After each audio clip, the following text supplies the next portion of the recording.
Hi, and welcome to Karen's Kitchen. Today, just in time for St. Patrick's Day, we're going to be making a traditional corned beef. So we start with a corned beef that you just buy at the grocery store. It's actually just ready to cook. I took it out of the Cryovac and I rinsed it off and I put it into my pan. The fat side is up. I'm going to add the seasoning. There's all kinds of spices that are in this little seasoning spice package. It has bay leaf that's been crushed. It has mustard seeds. It's got some rye seeds, all kinds of little seasonings. And I'm just going to use the whole thing. I like it to be flavorful. You just sprinkle it on. And there's a lot of different ways that you can prepare this. You can do this on your stove top where you boil it. You can do it in an Instant Pot. You can do it in a pressure cooker. You can do it in your oven. Today we're going to do it in the oven on slow cook overnight for 12 hours at 250 degrees. You can do it faster, 350 degrees for 3 hours. So I'm going to add the water. And you just pour in the water. It's just plain filtered water, nothing fancy. And you do it till it's almost up to the sides on your brisket, on your corned beef. And then you're going to cover it with foil, and then it goes into the oven.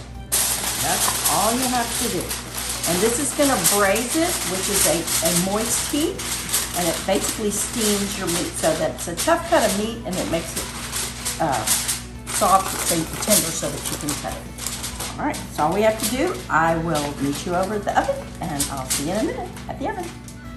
My oven is preheated to 250 degrees, and I'm gonna just put in the corned beef, and we're gonna let it slow cook overnight at 250 degrees. So I'll see you in the morning. Bye, good night. Good morning. Our corned beef has been cooking overnight on a low oven, so it's time to take it out and do the next step. So here we go.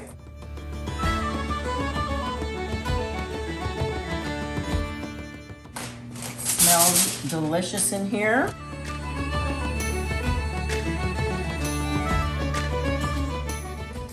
Okay, I'm gonna open up the corned beef. You can see all the steam coming out. The seasonings are still on top, and you can see how much liquid there is there. I'm gonna take it out. And you can see the steam coming off, and it's very hot. The next step is to cut the fat off the top. And so the seasoning's gonna come off now.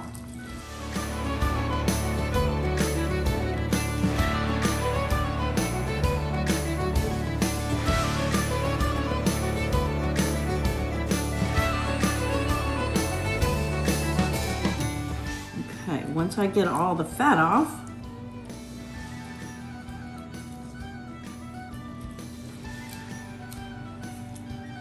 the next step is to add some brown sugar on the top. So that's what we're gonna do now. Just regular light brown sugar. I don't measure it. I'm just gonna, just depends on how big your corned beef is, and I'm just going to make a layer on top, and it's gonna make a caramelized glaze.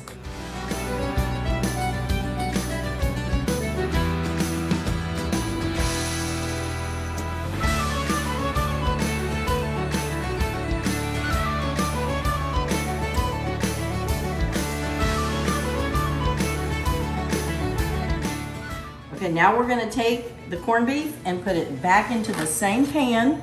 Notice that the liquid is gone, and then I'm gonna put it back in the oven to caramelize for about 20 minutes. So I'll see you back at the oven.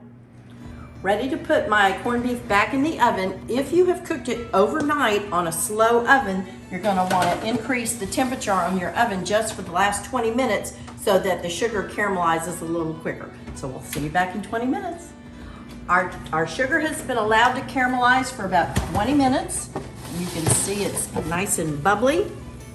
I'm gonna set it down and let it cool and let the juices redistribute, and then we'll be able to cut it and let it rest.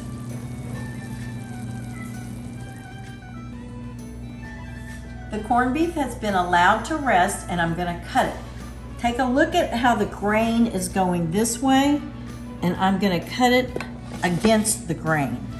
So I'm just gonna take it and make little cuts in it, and it will cut nicely if you go against the grain. If you try to go with the grain, It gets very stringy, and you don't want it to be stringy. So you can make this into a sandwich. You can just eat it on your plate. However you want to do it. Thanks for coming to Karen's Kitchen. See you next time. Bye. Enjoy.